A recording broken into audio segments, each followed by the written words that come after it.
Hi friends, ಎಲ್ಲರಿಗೂ ಯುಗಾದಿ ಹಬ್ಬದ ಶುಭಾಶಯಗಳು ಫ್ರೆಂಡ್ಸ್. ನಮ್ಮ ಮನೇಲಿ ಪೂಜೆ ಎಲ್ಲ ಆಯಿತು. ಮಾಮೂಲಿ ಪೂಜೆ ಎಲ್ಲ ಮಾಡಿಬಿಟ್ಟು ಮಾಮೂಲಿ ಈ ರೀತಿ ನಮ್ಮ ಮನೆ ದೇವ್ರ ಅಡುಗೆ ಮನೆಯಲ್ಲೇ ಚಿಕ್ಕದಾಗಿ ದೇವರು ಮನೆ ಅಂದರೆ ದೇವ್ರ ಮನೆ ಅಂತ ಸಪ್ರೇಟ್ ಇಲ್ಲ, ಅಡುಗೆ ಮನೆಯಲ್ಲೇ ಸಪ್ರೇಟಾಗಿ ಸ್ವಲ್ಪ ಜಾಗದಲ್ಲಿ ದೇವರನ್ನ ಕೂರಿಸಿದ್ದೀವಿ ಚಿಕ್ಕದಾಗಿ. ಅಡುಗೆ ಮನೆಯೂ ಚಿಕ್ಕದು ನಮ್ಮದು.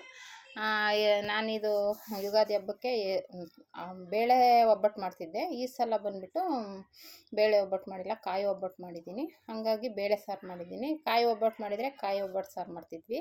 ಆಮೇಲೆ ತರಕಾರಿ ಗೊಜ್ಜು ಮಾಡಿದ್ದೀನಿ. ಅದ್ರ ಜೊತೆ ಒಂದು ಸ್ವಲ್ಪ ಹೆಸರುಬೇಳೆ ಹೂರಣ ಅದೈತೆ. ಕಾಯಿ ಒಬ್ಬಟ್ಟು ಮಾಡಿರೋದ್ರಿಂದ ಸ್ವಲ್ಪ ಮಾಡಿದೆ, ಇನ್ನು ಸ್ವಲ್ಪ ಆಮೇಲೆ ಮಾಡೋಣ ಅಂದ್ಬಿಟ್ಟು ಎತ್ತಿಕ್ಕಿದ್ದೀನಿ. ಸದ್ಯಕ್ಕೆ ಸ್ವಲ್ಪ ಮಾಡಿ ಅಂಗಡಿದು ಸ್ವಲ್ಪ ಕ್ಲೀನ್ ಮಾಡೋದಿದೆ ಕೆಲಸ. ಎಲ್ರಿಗೂ ಒಂದು ವಿಶ್ ಮಾಡೋಣ ಅಂದ್ಬಿಟ್ಟು ಮನೆ ಕೆಲಸ ಎಲ್ಲ ಮುಗಿದು ಮನೆಯದೆಲ್ಲ ಮುಗೀತು. ಹಾಗಾಗಿ ಎಲ್ಲರಿಗೂ ಯುಗಾದಿ ಹಬ್ಬದ ಶುಭಾಶಯಗಳು ಫ್ರೆಂಡ್ಸ್. ಮತ್ತು ಎಲ್ಲರಿಗೂ ದೇವರು ಆಯುಸ್ಸು ಆರೋಗ್ಯ ಕೊಟ್ಟು ಕಾಪಾಡಲಿ, ನಿಮ್ಮ ಕೆಲಸ ಕಾರ್ಯಗಳೆಲ್ಲ ಚೆನ್ನಾಗಾಗಲಿ ಅಂತ ಆಶಿಸ್ತೀನಿ. ಮತ್ತು ಎಲ್ಲರೂ ಎಳ್ಳು ಬೆಲ್ಲ ತಿಂದು ಒಳ್ಳೆಯದನ್ನೇ ಬಯಸೋಣ.